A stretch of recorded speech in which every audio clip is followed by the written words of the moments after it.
Hay algo más escaso e imprescindible que el talento. El talento de reconocer a los talentosos.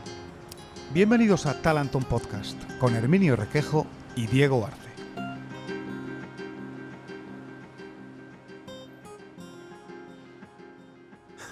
Bueno, David, muchas gracias por estar aquí. Yo entiendo que en un día como hoy, un reportero como tú a lo mejor preferiría estar en Bolivia. Oh, me encantaría.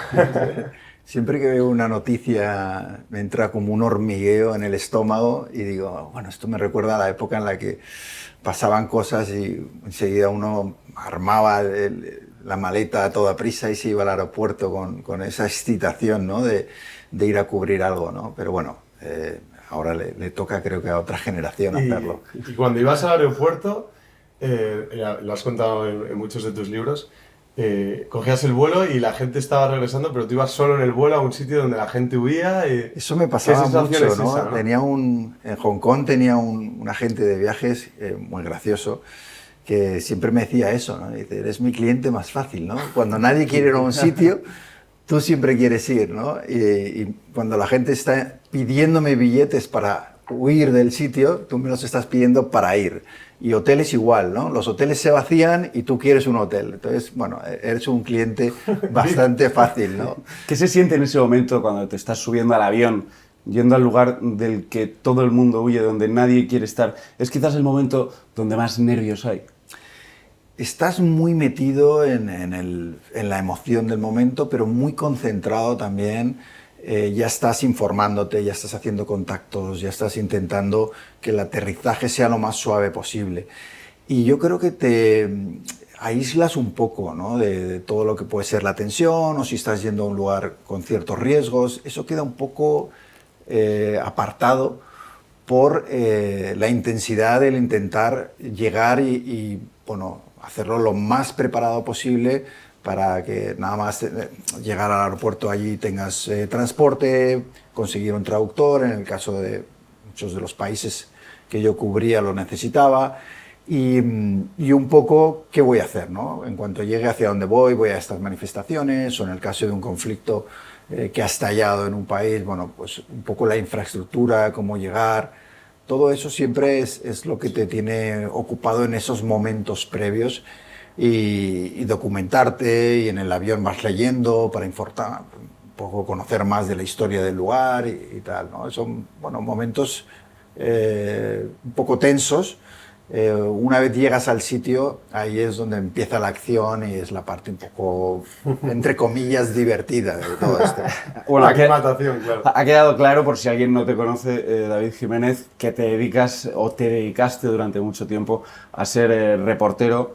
David Jiménez en 2015 termina siendo director del diario El Mundo en una etapa muy convulsa de la democracia, donde se está rompiendo el bipartidismo, donde la corrupción está azotando al Partido Popular, hay muchas tramas, también está por detrás el personaje de Villarejo, pero es que tú venías de estar, yo creo que unos 30 años o 20 años, mejor, en zonas de conflicto en el otro lado del mundo, en Asia. Sí, fue un poco el aterrizaje de un extraterrestre en un planeta diferente. En realidad no tiene nada que ver lo que yo había hecho como reportero a de repente el ocupar un puesto, un despacho como el del director del Mundo. Pues pasas de los vaqueros y las botas y la camiseta al traje y la corbata. Pasas de lidiar con los talibán a lidiar con políticos españoles que no son precisamente lo más sofisticado tampoco del mundo, y pasas un poco de la acción y del periodismo más romántico, el del corresponsal, al barro del periodismo, sí, donde hay mucha intriga, donde hay mucha puñalada, donde hay, bueno, todo lo que vemos día a día en nuestro país. Yo, Herminio, no sé si da más miedo los talibán o los políticos. Depende, yo creo que los políticos. Los políticos intimidan menos que los talibán, desde luego, ¿no? Pero, sobre todo si eres hombre, si eres mujer es otra cosa, ¿no? Sí, si eres hombre... Pero además yo creo que los riesgos son diferentes, ¿no? El riesgo en un conflicto es físico, sobre todo. En el caso de la política española hay un riesgo más de pérdida de compromiso de tus valores, ¿no? Se van a poner a prueba tus principios mucho más, ¿no? lo que decía antes, en las trincheras del periodismo, vives el lado romántico, es fácil sentir que estás haciendo bien tu trabajo. De hecho, cuando vuelves a la redacción, todo el mundo te felicita. Sí. Que siempre he pensado que es una cosa muy extraña, ¿no?, de los reporteros. Tú estás cubriendo lo peor de la condición humana, el asesinato, la destrucción, y cuando llegas de cubrir ese horror, te dicen buen trabajo, te dan premios, ¿no? Y siempre a mí me chocaba, ¿no? Porque te ilusionas cuando pasa algo, ¿no? Porque puedes ir.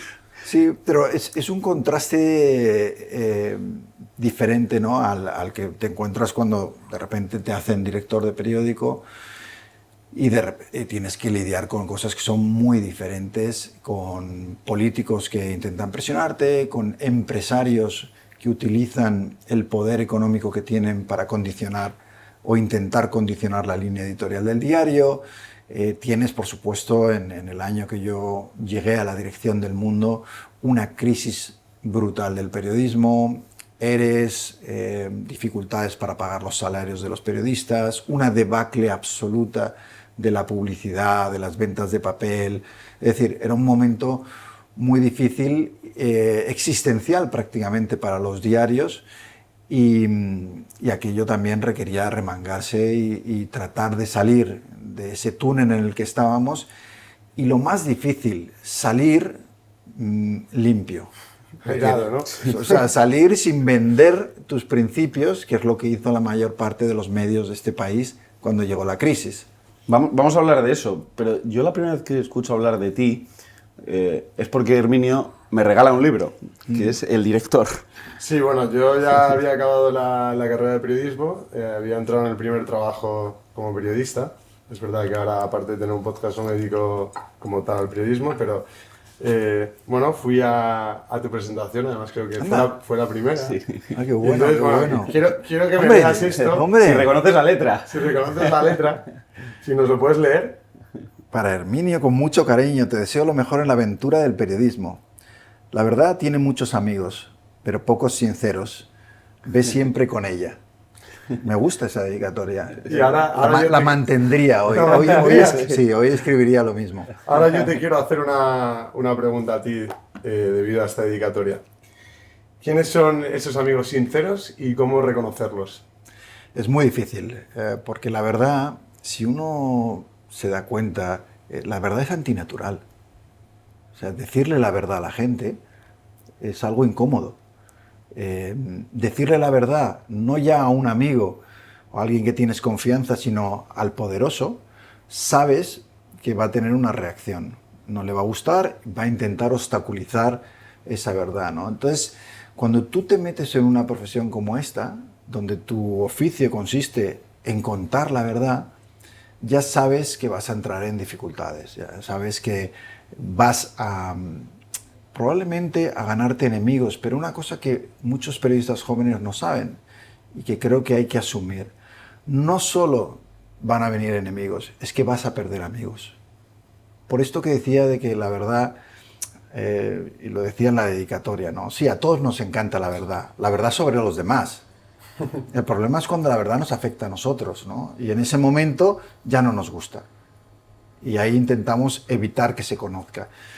Entonces, es una profesión complicada, ¿no? Yo siempre digo, cuando voy a las facultades de periodismo, ¿no? Si queréis una profesión en la que, bueno, el cliente siempre esté encantado, contento, salga con una sonrisa, pues a lo mejor un bar como este es un buen negocio, ¿sabes? Tú le das unas cañas, le das una tapa, el cliente está feliz.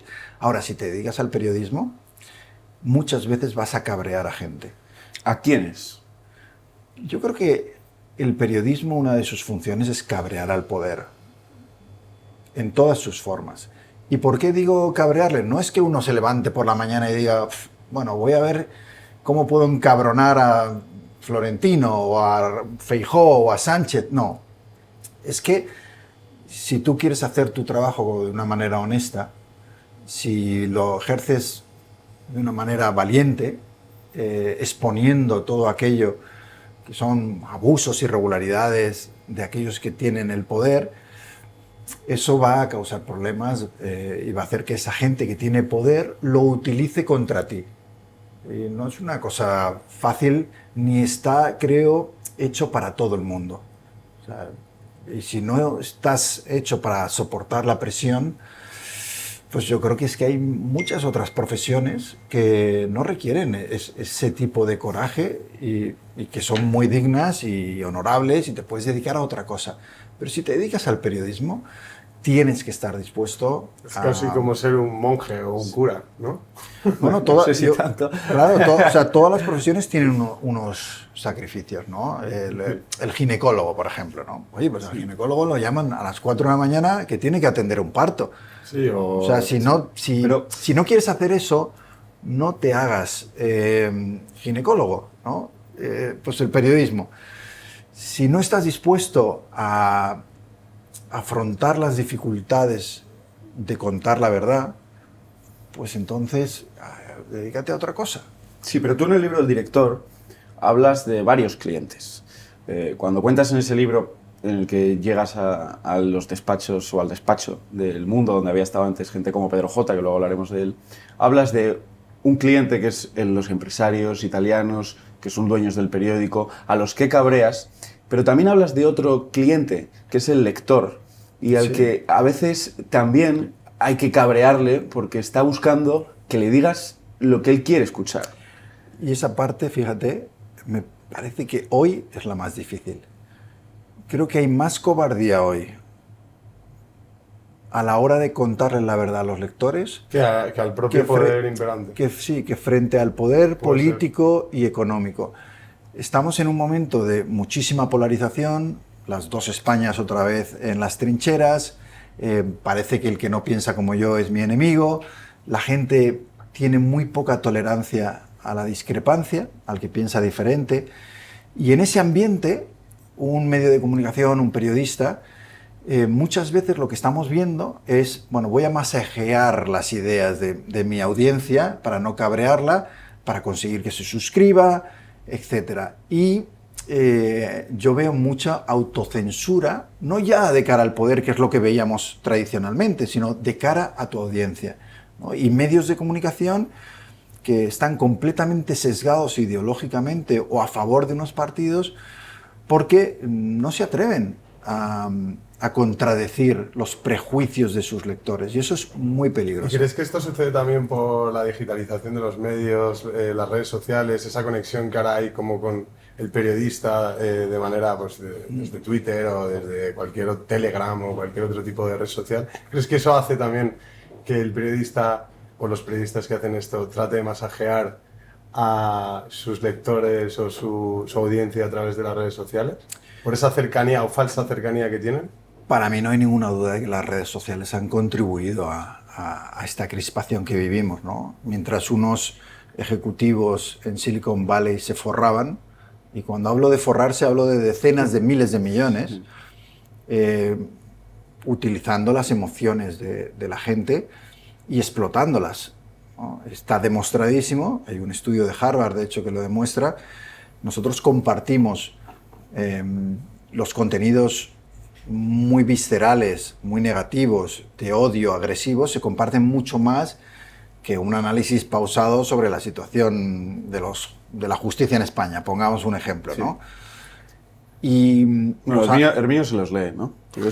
Solo los sesgados, solo se leen los tranquilos, lo pausados y tal. Pausado, no, bueno, lo intentamos, pero al sí, final, claro. Bueno, es normal, son las emociones humanas. Sí. Se han creado algoritmos que están hechos para, yo creo que dividirnos todavía más. Porque si tú mañana ves un vídeo en YouTube, ¿no? O en cualquier otra red, cualquier otra plataforma, supremacista blanco, por ejemplo, ¿no?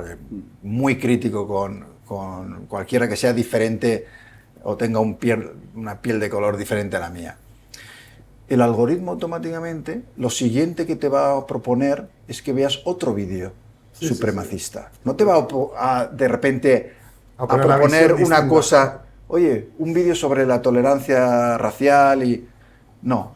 Entonces, se ha creado un círculo vicioso en el cual se alimentan lo peor del instinto humano, lo peor de nuestra naturaleza, y esto ha sido potenciado por las redes sociales.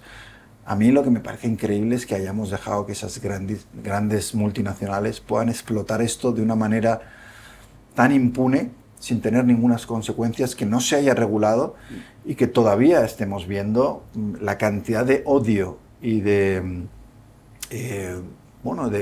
mierda, básicamente, ¿no?, que hay en las redes sociales, un poco con la idea de la libertad de expresión y tal. Bueno, la libertad de expresión yo creo que yo la he defendido a muerte, desde Corea del Norte al despacho de director del Mundo, pero hay un límite en la libertad de expresión y son los derechos básicos de los ciudadanos. Es decir, la libertad de expresión no te permite propagar el odio o la violencia contra otras personas. Es decir, hay unos límites que desgraciadamente no se cumplen. ¿Y tú, David, por qué escribiste El Director? ¿Qué buscabas con ello? ¿Cuál era el motivo? Bueno, decía antes lo de las verdades incómodas. Yo, como director del Mundo, descubrí una verdad incómoda, y es que dentro del periodismo también había corrupción, también había abuso de poder, también había nepotismo, también había mamoneo. De hecho, todo lo que denunciábamos en los partidos políticos, curiosamente, estaba también en nuestra profesión. Entonces, una vez desde el puesto de director del Mundo, yo descubro que eso es así, tengo dos opciones. Una, no hago nada, no lo cuento, mantengo la ley del silencio que existía en la prensa, o intento contarlo con el propósito de que si lo cuento y abrimos un debate, a lo mejor vamos a empezar a hacer algo por mejorar las cosas.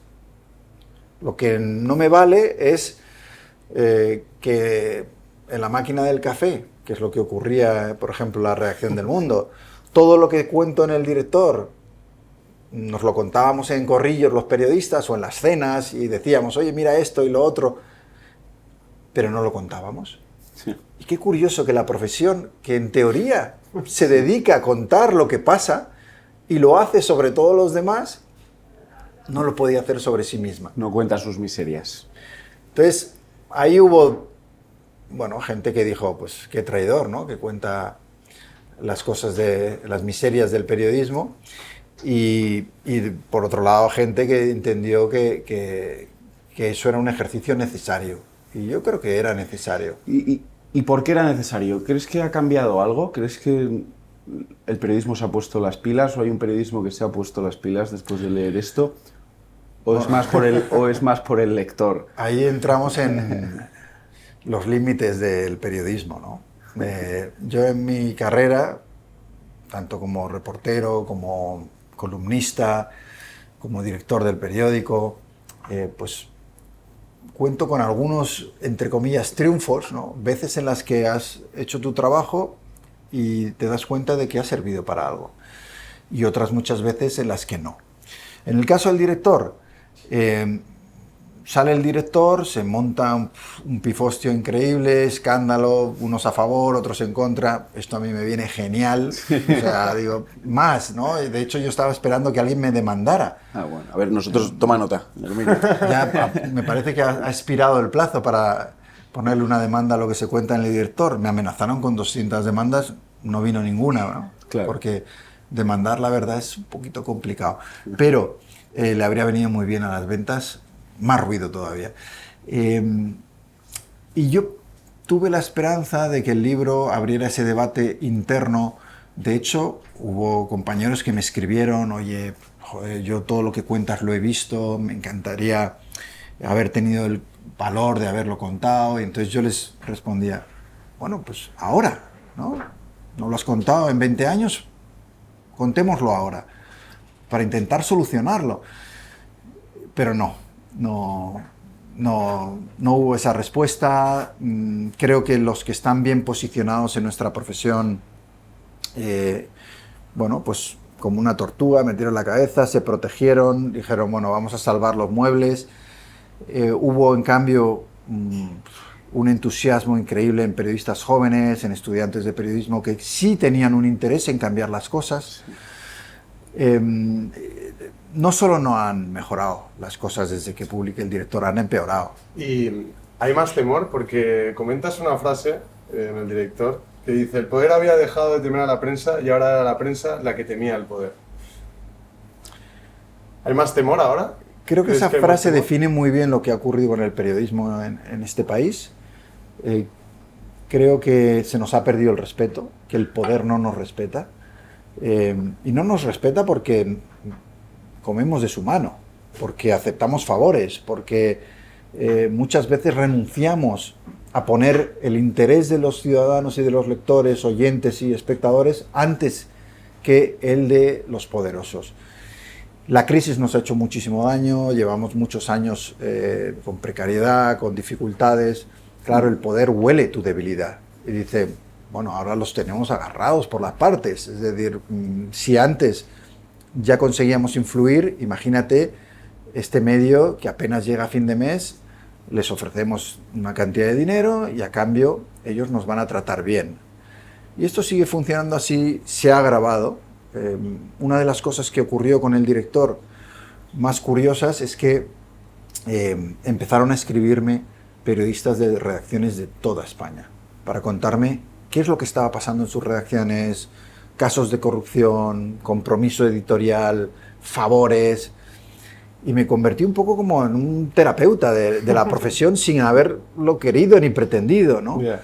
Y según leía esos mensajes, empezaba a pensar, joder, es que creo que me he quedado corto con lo que contaba en el director. Es que la situación es mucho peor, sobre todo en muchos medios de provincias, donde están los periodistas incluso más desprotegidos que en Madrid.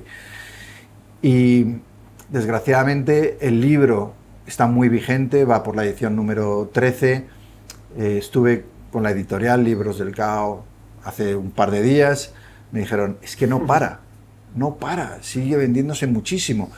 Y creo que una razón de que se venda mucho es precisamente porque no han cambiado las cosas. Porque tú lees el director hoy y es totalmente vigente. Y la gente dice, pero si es que esto que contaba David Jiménez hace 5 años es lo que está pasando, ¿no? Se ha demostrado cierto todo lo que se contaba en el libro. Yo comentaba con Diego, Sí, de hecho, ¿en qué momento que tú has podido vivir en la historia de la democracia, para ti, el momento más álgido en la que el poder temía a la prensa? ¿Cuál era? Porque Diego y yo comentábamos, Sí. ¿cuál crees que diría?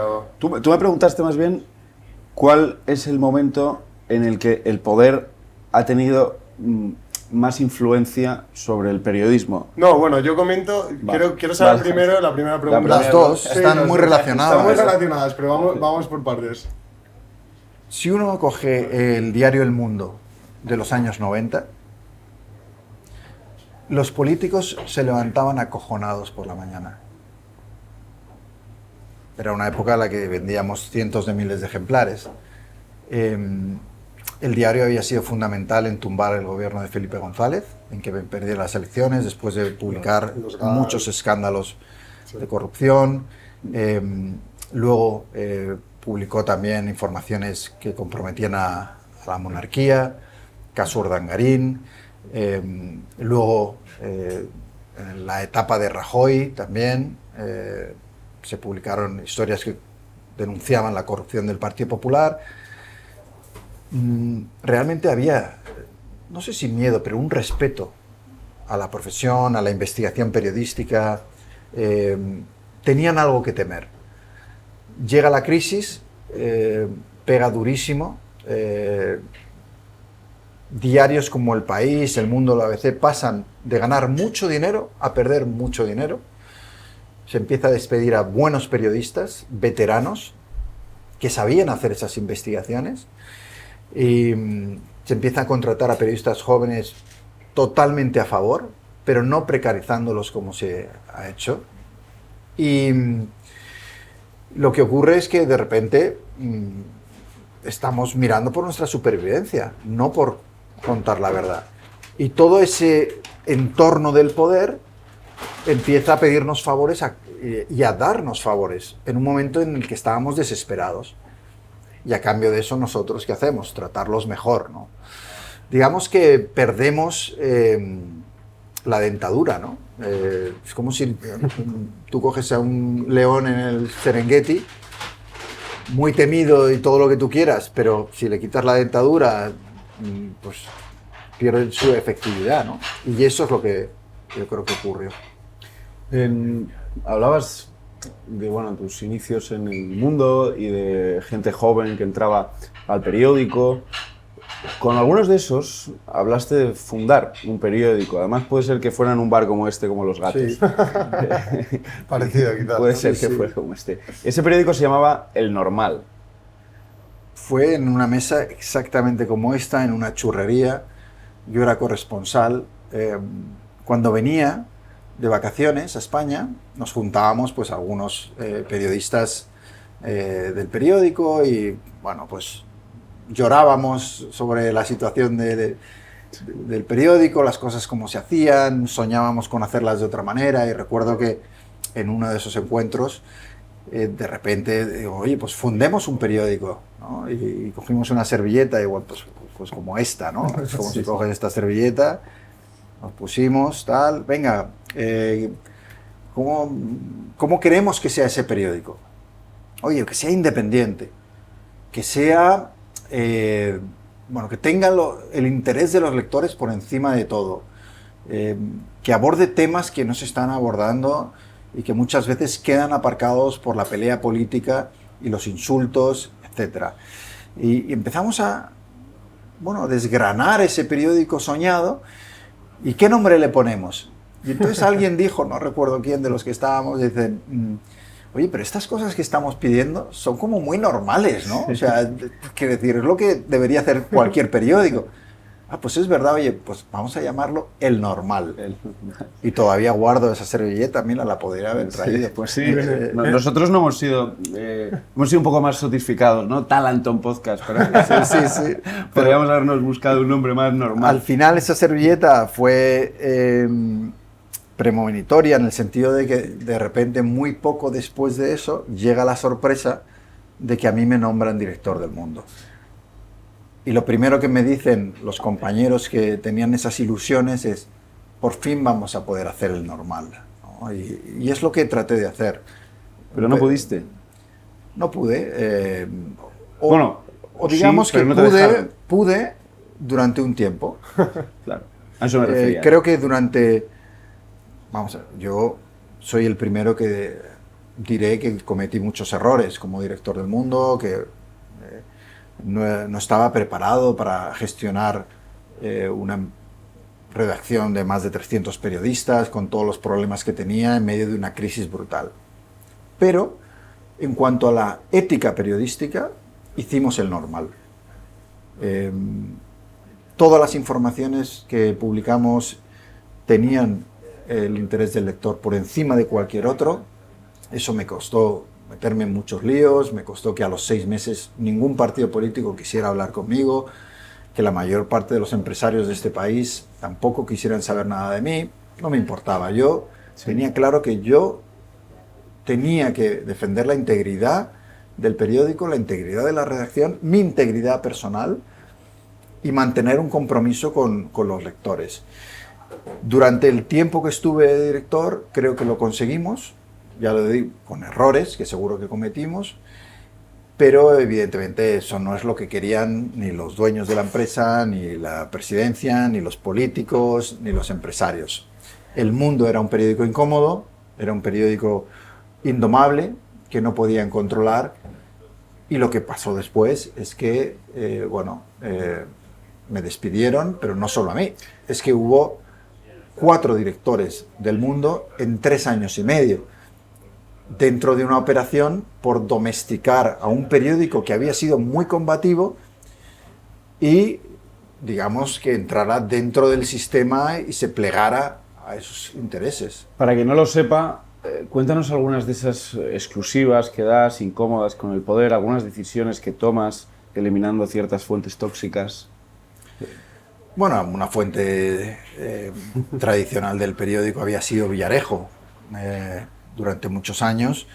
¿Llegaste a conocerle? Sí, le llegué a conocer. Pero personalmente... Personalmente, nada más llegar, yo no sabía quién era, porque... Por eso, pero digo, ¿le conocías antes de... No, yo no había, con él presencialmente? No, yo no había oído hablar de él, porque, claro, estamos hablando del 2014, 2015, antes de que se conociera esa trama que dirigía el comisario Villarejo.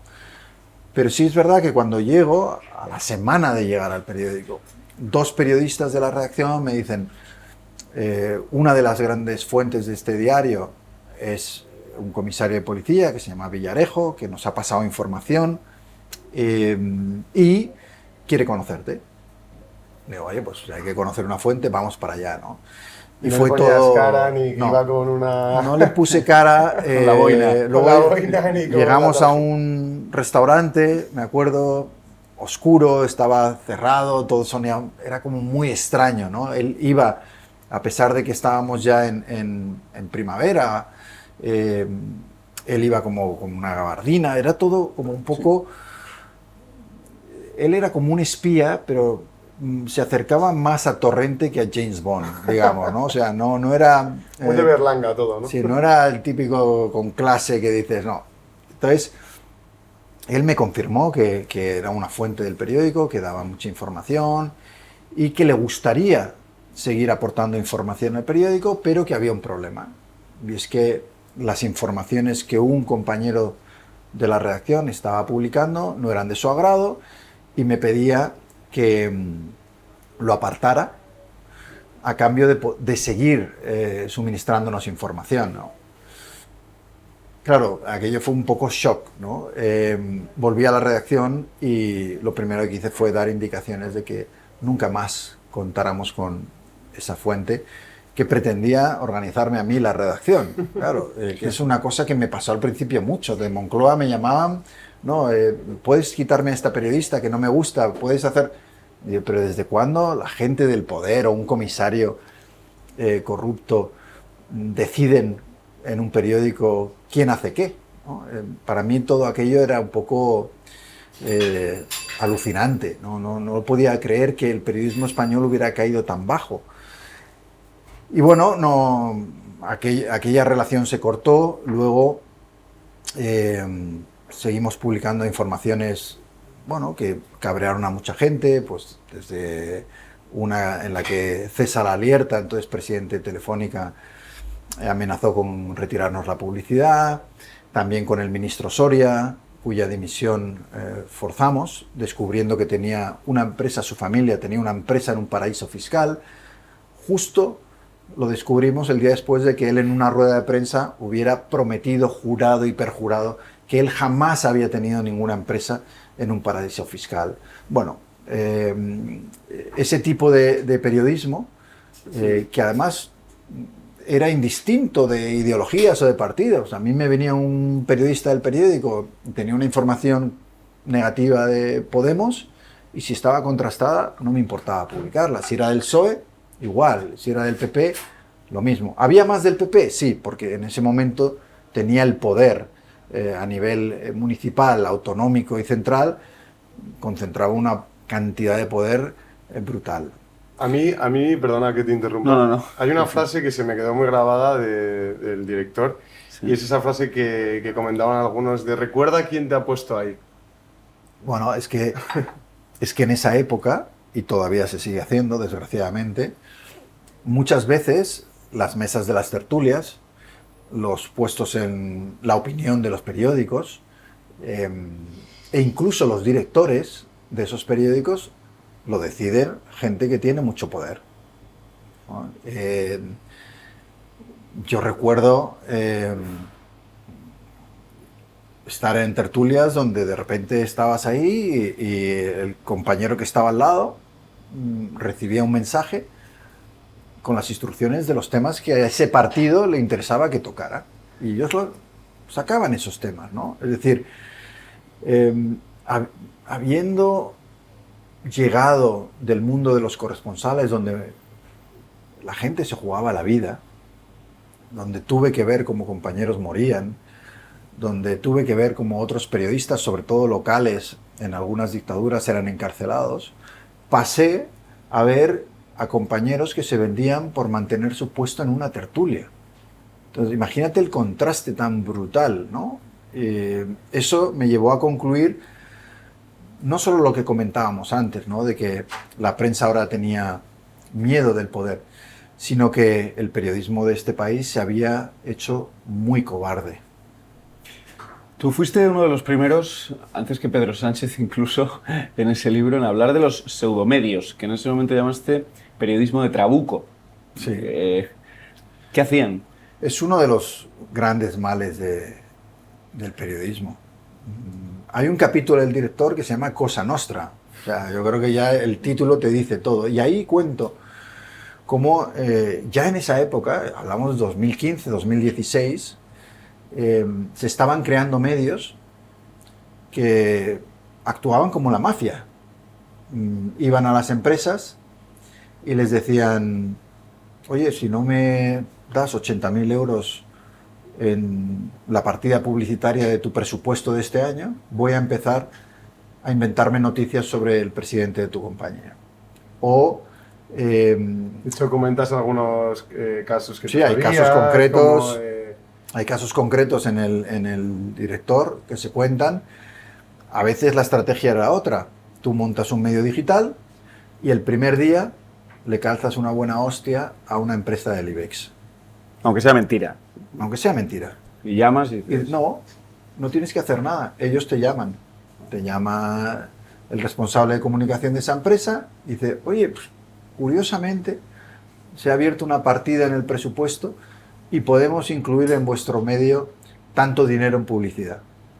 Ah, sí, qué bien. No se vuelve a tocar el tema. Desaparece. Te has comprado el silencio del medio. Y esa manera de operar, que es mafiosa y que va en contra de todos los principios éticos del periodismo, no solo desde que se publicó El Director no ha cambiado. Es que por lo que yo hablo con compañeros de medios, con empresarios, instituciones y demás, se ha generalizado. O sea, muchísimos medios de este país funcionan así, como la mafia. Yo ahí tengo una contradicción, porque no es lo mismo montar una organización y empezar, como tú dices, el primer día publicando información falsa, que a lo mejor siendo un ciudadano hace periodismo ciudadano y a veces, porque no tiene la suficiente información, acierta y otras veces se equivoca.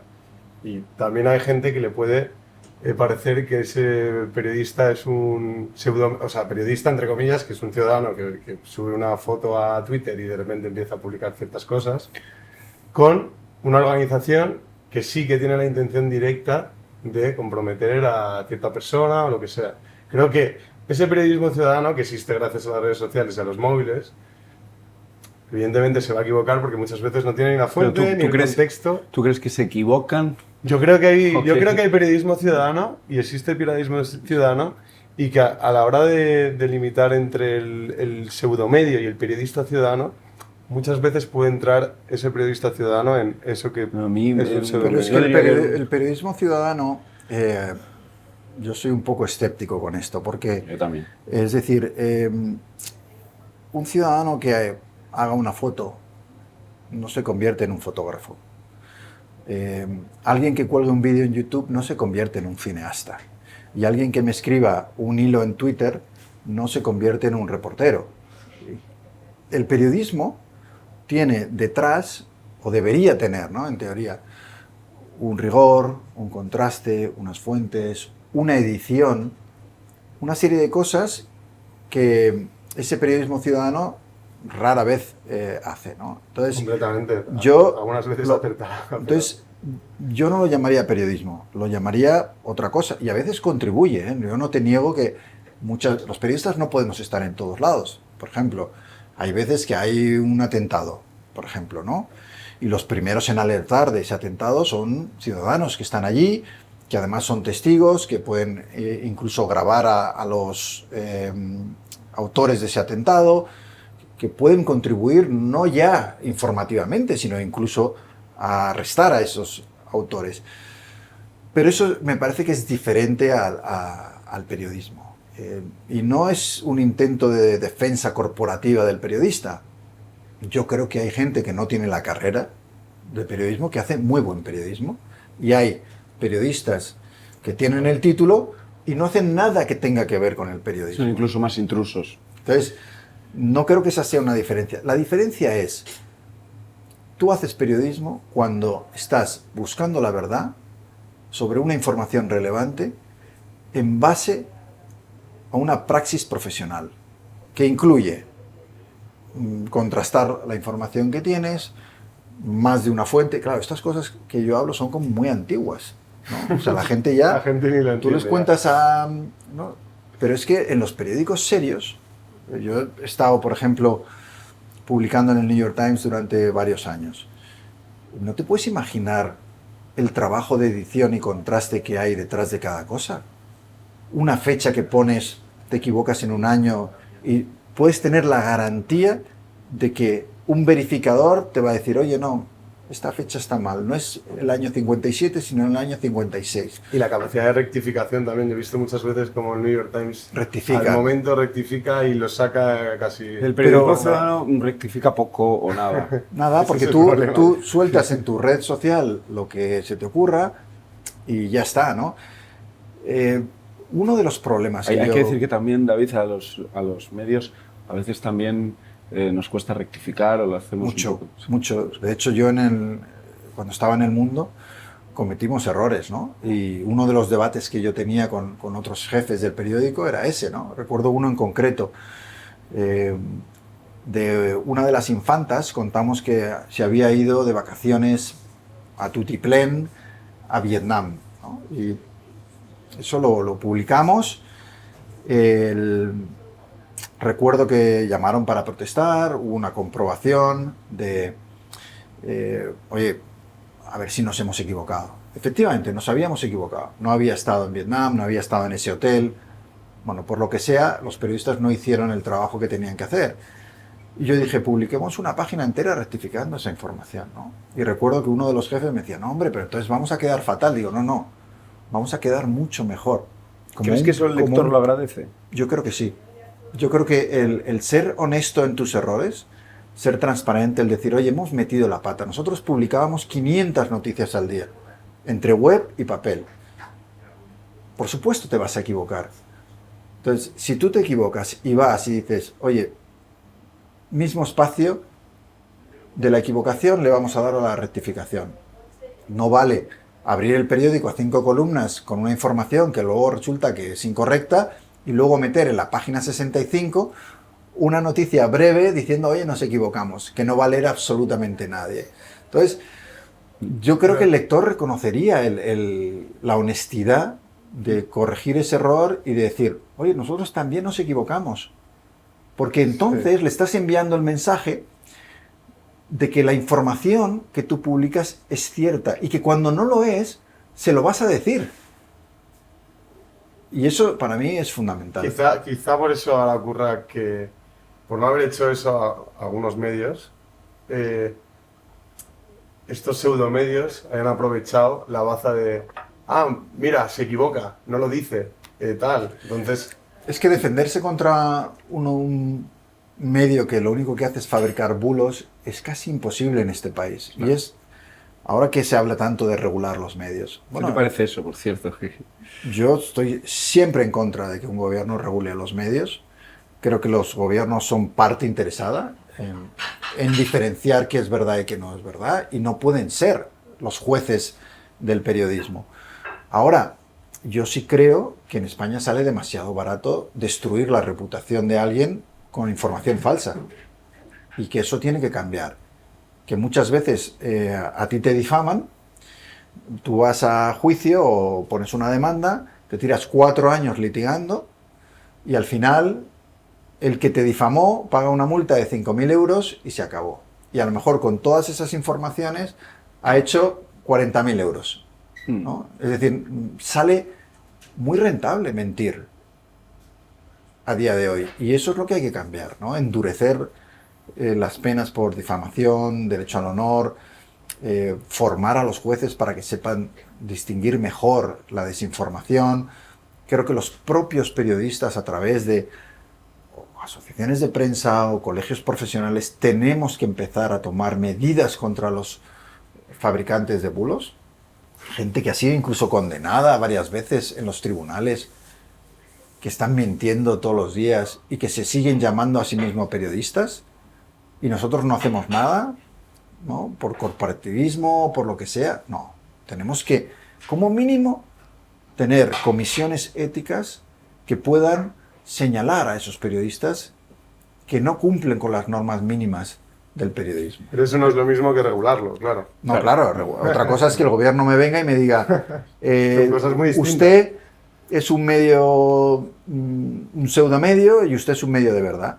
Y eso lo voy a decir claro. yo, ¿en base a qué? Vas a que efectivamente. O sea, porque evidentemente el gobierno va a decir, todos los que me critican son pseudomedios. Claro. De hecho, ayer hablaba con Diego justo una noticia del Confidencial, creo que era, ¿Sobre qué? sobre la OCU. Bueno, les pasaron un correo electrónico al Confidencial sobre la trama Coldo, lo viste, ¿no? Lo vi. Ah, sí. Entonces, claro, si eso se junta con una regularización Claro. es un tanto... Solo en dictaduras No, y el gobierno regula a los medios directamente y decide quién es periodista y quién no es periodista. Eso no lo puede decidir nunca un gobierno. Y yo creo que mucha gente tiene la sensación, y ahora que estábamos hablando de noticias, en el día que grabamos esto, hace 2 días, después de 5 años, han pactado Partido Popular y Partido Socialista el Consejo General del Poder Judicial y se han hecho un reparto de Sí, hay cosas en las que sí se ponen de acuerdo. Claro, pero imagínate si tuvieran que ponerse de acuerdo también y repartirse medios Bueno, de ya lo comunicación. hacen. Entiendo que a ti no te agrada. Bueno, ya lo hacen con ¿Y los, cómo- con los cómo lo hacen? con los medios públicos. Vale. O sea, poquísimas cosas en las que los dos principales partidos de este país se ponen de acuerdo suele ser a la hora de repartirse los jueces y a la hora de colocar a políticos en los medios públicos de comunicación, ¿no? Es curioso, ¿no? ¿Por qué? Porque ellos además entienden que como se van a alternar en el poder, dicen, bueno, ahora que coloque el Partido Popular a los suyos, que cuando llegue yo colocaré a los míos. Lo que no hacen es cambiar el sistema para que esos medios y esos jueces sean independientes. Eso no les interesa y no lo hacen. Entonces, claro, a mí muchas veces me dicen, bueno, ¿tú de cuál eres? Yo de ninguno de esos dos y de ningún partido que no garantice la independencia de los medios y de las instituciones que pagamos todos. Porque una de las cosas que pasan en este país es que los impuestos de todos van para que funcionen una serie de instituciones que luego se convierten en o gabinetes de prensa de un partido o en instituciones que actúan en favor de un partido concreto. Y a mí eso me parece una estafa, me parece una malversación de fondos públicos en interés propio de uno de los partidos. Y esto lleva pasando 40 años con los dos principales partidos de este país. Pero David, bueno, no cambia mucho tampoco con la ruptura del bipartidismo, ¿no? Entiendo que no. No, porque No, los no medios, tienen esa vamos a ver, intención. los medios que iban a revolucionar el sistema, los medios nuevos, Sí. ¿no? Y llegaron unos políticos como Albert Rivera, como Pablo Iglesias y compañía, que dijeron, hemos venido a cambiar la política. Y en 3 meses la política les había cambiado a ellos, Claro. ¿no? El ego, la ambición, la falta de preparación muchas veces, al final terminaron comportándose de la misma manera que criticaban. David, te quería hacer una pregunta para cerrar un poco el capítulo del director, del periodismo, y os la hago a los dos ya, por si podemos debatir, pero hemos dibujado un panorama donde parece que los medios de comunicación son, o alguna gente se puede llevar la sensación de que son casi diabólicos. A mí me ha dado la sensación... Bueno, hay buenos periodistas también. O sea, Por ahí va mi pregunta, digo, ¿hay alguna alternativa mejor al periodismo para informarse, pese a todas las... no la hay. De hecho, las alternativas que están surgiendo, muchas de ellas son peores que lo que tenemos. Porque los medios de comunicación todavía tienen, unas redacciones amplias que muchas veces pueden hacer un trabajo de verificación que a lo mejor una persona solo en la cocina de su casa no puede, ¿no? El problema no está tanto en... yo creo que este país tiene buenos periodistas, lo digo de verdad. Es el sistema donde está el problema. Por ejemplo, en la publicidad institucional. No puede ser que todos los gobiernos, municipales, autonómicos, el gobierno central, utilicen el dinero de todos nosotros para premiar a los periodistas y a los medios de comunicación que son de su cuerda y castigar a los que no. ¿Qué es lo que está pasando ahora? Solución, una ley transparente sobre cómo repartir la publicidad institucional en este país. Sería facilísimo hacerlo. Oye, en base a tu número de suscriptores, en base a tu audiencia, te corresponde tanto dinero. Ahora se utiliza, pues, bueno, oye, este me ha criticado, le quito la publicidad. Y condicionan a los medios de esa manera, utilizando dinero público. Entonces, ¿hay periodistas buenos? Sí, pero están dentro de un sistema que condiciona mucho las líneas informativas y editoriales de los medios donde trabajan. Que los hay valientes que a pesar de ello hacen periodismo, también es cierto, que los hay. Muchas veces pagando con censura, con no promociones que podían conseguir y a veces con el despido, ¿no? Bueno, hay gente que tiene el coraje de asumir que eso puede ocurrir y que siguen haciendo su trabajo a pesar de todo. Pero el sistema no ayuda a un periodismo independiente a que emerja en voces que no estén comprometidas con un interés, con una ideología, con un partido político. A mí me gustaría, si no os importa, cerrar este bloque con una pregunta acerca de Xavier Colás, que fue el reportero el corresponsal en Rusia, que fue expulsado por el régimen de Putin, le quitaron la visa y fue una advertencia clara, ¿no? ¿Tú has vivido alguna situación de ese tipo? Sí, muchas veces, ¿no? Cuando uno informa sobre dictaduras,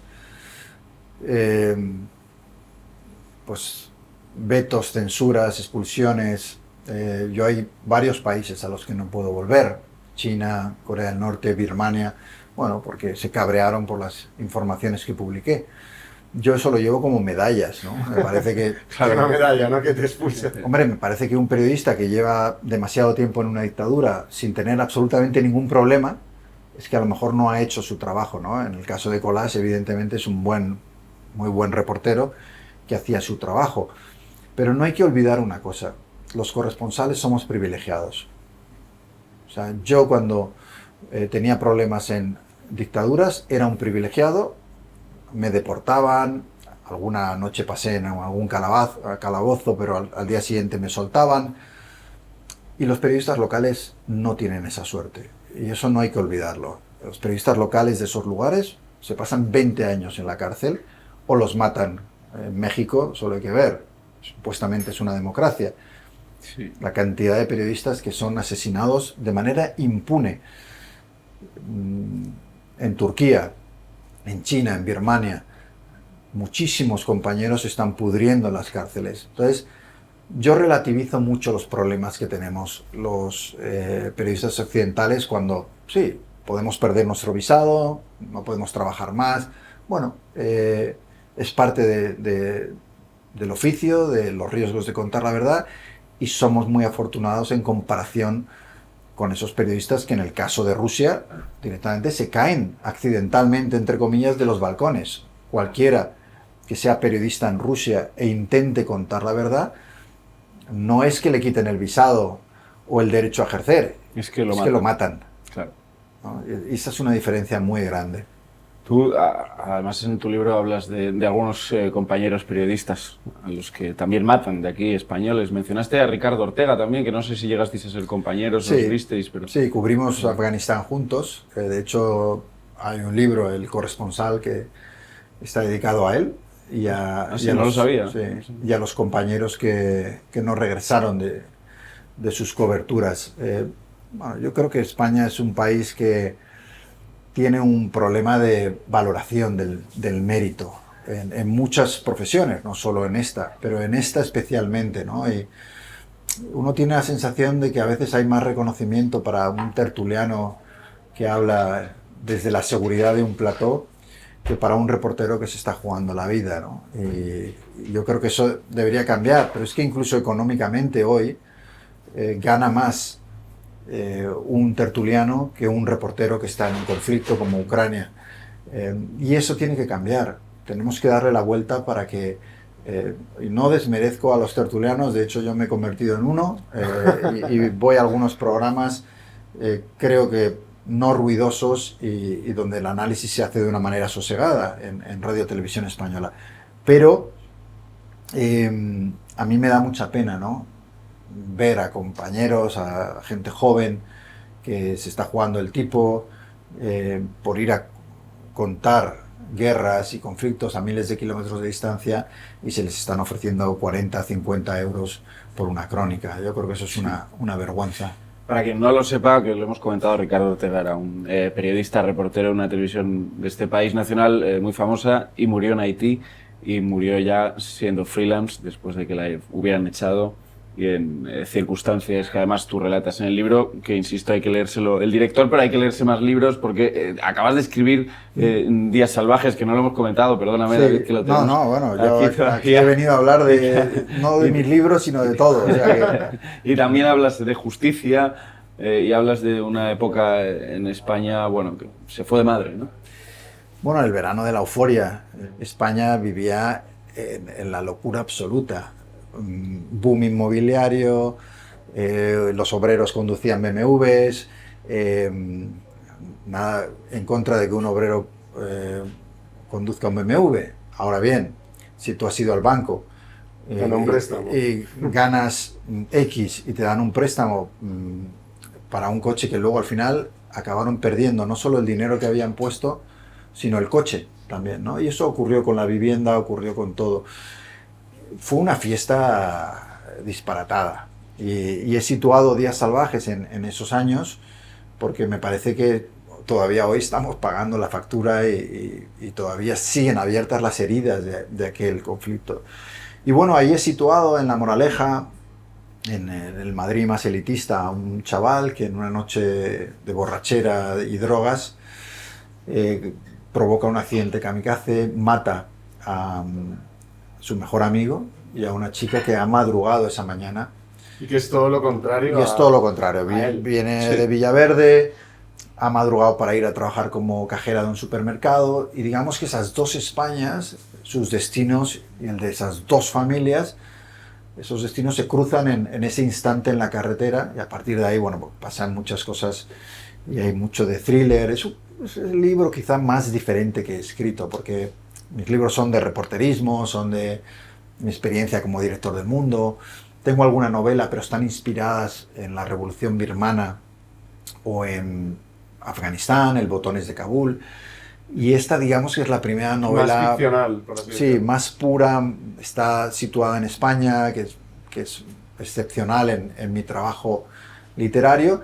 Bueno, pero creo que tiene una historia que también merecía la pena ser contada. No, es muy interesante y hablas de dos mundos opuestos, como decías.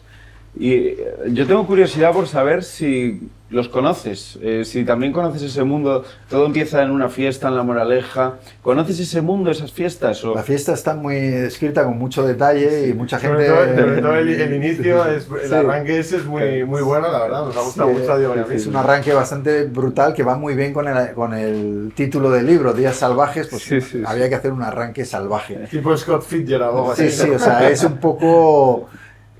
Pero sí está inspirado en mundos que he conocido. He conocido el de La Moraleja y el de esas fiestas en aquella época. Y también el mundo de Villaverde, de los barrios más humildes, más trabajadores y tal. Entonces, creo que son dos Españas además muy diferentes, que poco a poco esa brecha entre ellas se ha aumentado y que cada vez tienen menos contacto entre ellas. Y que hay muchos prejuicios. También hay muchos prejuicios. He intentado evitarlos. No lo digo en tu libro, digo sí, pero hoy. Pero que los hay sin duda, ¿no? Pero que es muy fácil caer en ellos. Cuando escribes de la élite y de la gente que tiene dinero, por ejemplo, es muy fácil decir a todos unos cabrones. No es verdad, ¿no? O sea, hay gente de puta madre en el mundo del dinero y gente miserable. Igual que hay en un barrio humilde, te vas a encontrar gente estupenda y gente que no lo es. Entonces, el huir de los estereotipos era un objetivo en este libro, pero sí es verdad que En el caso del mundo del dinero, por ejemplo, cuenta con una cosa que, oye, viene muy bien, que es la impunidad. Tú tienes poder, tienes dinero, tienes contactos. La justicia es distinta, ¿no? Claro, cuando un hijo tuyo, como en el caso de Bosco Zavala en Días Salvajes, comete un error fatal, se lleva por delante a 2 personas, y tú tienes todo eso, ¿qué haces? ¿Dejas que pague las consecuencias de lo que ha hecho y vaya a la cárcel? ¿O utilizas todos los resortes para intentar evitarle el trago de prisión y las consecuencias de lo que ha hecho, ¿no? Y por otra parte, pues también en esa familia más humilde, cuando el sistema empieza a fallar a ese padre al que le han arrebatado a su hija, pues también se enfrenta a un dilema moral importante, ¿no? ¿Es la venganza una opción? ¿Está justificada cuando el sistema te falla y no repara el daño que te han hecho? Bueno, hay muchas preguntas en Días Salvajes que yo espero que los lectores se hagan cuando lo lean. Y yo lo recomiendo. Y hablando de sistemas fallidos, has escrito mucho también sobre esos lugares recónditos en los que has estado, y tú tenías ganas de hablar sobre todo de eso. A mí me ha gustado mucho los diarios del opio, sobre todo porque haces una especie de comparación, salvando las distancias, entre tus viajes con otros viajes de otros escritores y periodistas muy interesantes, desde George Orwell, Manuel Eguineche, bueno... Conrad, Kipling... Sí, Conrad, una serie de escritores y periodistas míticos. Y a mí me gusta mucho la parte en la que habla sobre todo de Kipling, cuando estás en Lahore, en Pakistán, que antes era la India. Sí. Y sobre todo me interesa mucho cómo describes cómo Kipling vive su juventud, incluso experimenta para escribir y escribe para experimentar, como comentas. Y además hablas de un relato que para mí es el relato más fascinador de Kipling, que es La puerta de los 100 pesares, que cuenta... Bueno, si quieres, nos lo puedes contar. Bueno, es que Kipling es un personaje fascinante, ¿no? Porque es producto de su época, misógino, es machista, es procolonialista, o sea, cree que a los indios hay que subyugarles y civilizarles, o sea, tiene una serie de... y a la vez te escribe... quizá el libro infantil más conocido del mundo, ¿no? El libro de la selva. Entonces, a mí me interesan mucho las personas que tienen esos claroscuros, esos contrastes, ¿no? Entonces, a la hora de adentrarme en los diarios del opio y escoger autores para seguir sus viajes y ver qué había cambiado, Kipling era, vamos, impepinable, que tenía que salir, ¿no? Y descubrí más sobre él, ¿no? Descubrí, claro, yo no sabía que era un putero. O sea, cuando empecé a investigar sobre él. Cuentas cómo se pierde en la noche oriental. Se pierde en la noche oriental, se adentra en el barrio, el distrito rojo, digamos, de Lahore, y cae en todos los vicios posibles. Cae en el opio, se convierte en un adicto, frecuenta los burdeles por la noche. Al final... lo que tú decías es así. Yo creo que él, en el proceso de convertirse en un escritor, busca las experiencias más extremas. Y eso le convierte en un escritor, porque empieza a relatar todas esas experiencias. Él ha llegado como un joven periodista, digamos que no se siente del todo cómodo con...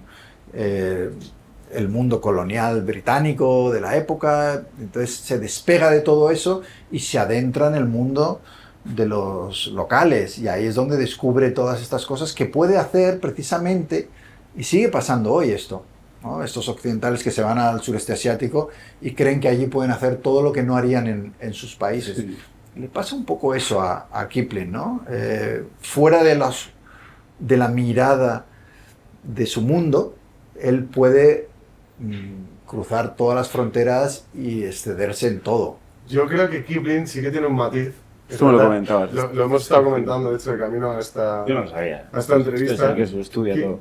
Sí. Kipling tiene un matiz que, aparte de defender las ideas del imperio y demás, y todo lo del hombre blanco y eso, y esto lo contaba Borges, no es que lo cuente yo. Kipling, según Borges, aprendió el hindi antes que el inglés. Sí. Y de hecho, ahí tiene también un relato que no sé cuál es, que lo escribe en hindi, y de hecho esto se lo contó un sikh a Borges. Le dijo, no, es que esto tal y como está traducido al inglés, esto está escrito en hindi. Entonces, sí que es verdad que tiene esa idea del imperio y demás, pero sí que tiene esa conexión con el imperio, respetar esa lengua y más allá de que les vea como... Y un interés claro en entender bueno, la comunidad en la que está. Yo no creo que sea todo oscuro, incluso creo que hay en sus textos mucha empatía también hacia las personas que viven en esos países. Y yo creo que él se da cuenta de la estupidez que es el mundo colonial, ¿no? Y de los privilegios y demás. Es decir, no hay un... ninguno somos, ¿no? Esto lo digo hay un libro que escribí que se llama El lugar más feliz del mundo, que tiene un capítulo que se llama Bruma, y en el que digo que después de viajar durante tantos años, una cosa que he descubierto es que las personas no somos todo claridad, ni absoluta oscuridad. Solemos ser bruma, ¿no? Es una mezcla de las dos cosas. Y eso es lo que nos hace interesantes también. No creo en la pureza absoluta de nadie, ni cuando he entrevistado al Dalai Lama he pensado que estaba ahí delante, sí, transmite pureza, pero seguro que tiene sus rincones oscuros, ¿no? Claro. Tuvo ya el último Dalai Lama tuvo ya su... Sí, la polémica por el... La polémica, bueno. Pero...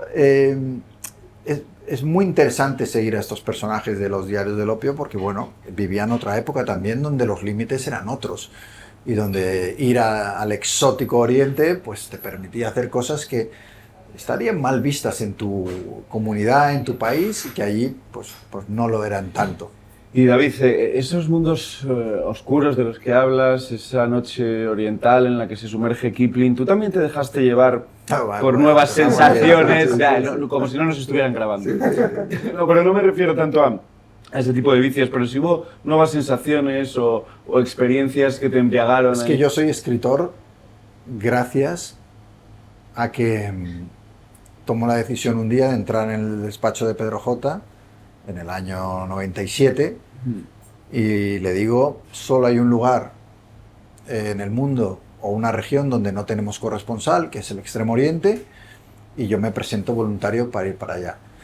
Si yo me hubiera quedado en Madrid, en la redacción, no habría vivido ninguna de las experiencias que luego me permitieron escribir los 7 libros que he escrito.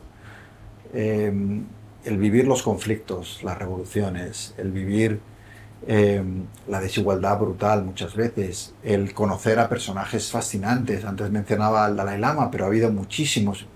A veces no eran los más famosos, ¿no? Pero en todos esos viajes, imagínate la cantidad de experiencias que has ido reuniendo.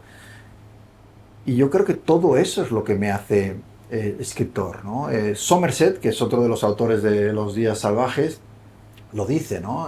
Cuando le preguntan, oye, ¿y qué piensas de los cursos de literatura o de escritura creativa, que ahora están muy de moda, ¿no? Oye, voy a un curso de escritura y me hago escritor. Pero aunque tú aprendas la técnica, lo que te va a hacer escritor son las experiencias, lo que te pase. Tú no vas a saber escribir sobre la traición si no te han traicionado. Tú no vas a saber escribir sobre el amor si no te has enamorado. Es clave vivir. Claro. Yo tengo un debate, porque decía Yukio Mishima, hay 2 tipos de escritores. Giacomo Casanova y Stendhal. El que lo ha vivido todo, y lo ha escrito todo, y Stendhal, el que lo ha vivido todo y lo escribe todo. Creo que el leer mucho puede ser un sustituto de vivir directamente las experiencias, pero entonces requiere una habilidad que yo no tengo. Completamente. O sea, que es la de yo no tengo la capacidad de recrear un mundo completamente nuevo, ajeno, que no haya vivido o que no haya experimentado de cierto modo, ¿no? Entonces, que hay autores buenísimos que dices, pero ¿cómo ha podido escribir este libro si ni siquiera estuvo allí, ¿no? Y ha recreado ese mundo a través de, sobre todo, muchísima lectura. Es posible, ¿no? Requiere de un talento que obviamente yo no tengo. Yo, ya sea escribiendo no ficción o ficción, me alimento muchísimo de la realidad y de las experiencias que he vivido. Por eso, después de escribir 7 libros, tengo un poco la sensación de haber utilizado toda la gasolina creativa que tenía a través de mis experiencias y de haberla agotado, ¿no? Y de que me encuentro en un momento en el que tengo que vivir otra vez cosas nuevas, hacer viajes a lugares diferentes, vivir experiencias, ¿no? Para escribir más libros, porque si no me costaría mucho. Y David Jiménez, nos has hablado de todas las experiencias y de que quieres vivir algo más, y yo te pregunto, ¿queda alguna oportunidad de que David Jiménez algún día vuelva a hacer un normal? Mira, me ha pasado hace poco una cosa curiosísima, ¿no?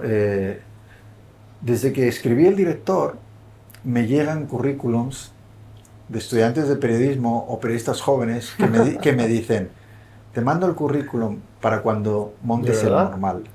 Que a mí ¿Qué pasaba? eso me produce una emoción increíble, ¿no? Y digo, coño, lo vamos a tener que montar solo, aunque solo sea por dar una oportunidad a toda esa gente joven que quiere hacer un periódico de verdad. Es verdad que me metí, después de salir de la dirección del Mundo, en los libros, que estoy en 1000 historias diferentes que no me han permitido ponerme con ello. Pero que algo hay que hacer, y no sé exactamente qué, y estoy dándole vueltas, que algo tenemos que hacer en este pozo sin fondo de desinformación, de manipulación, que hacen falta más medios que quieran contar la verdad, que quieran ejercer un periodismo honesto.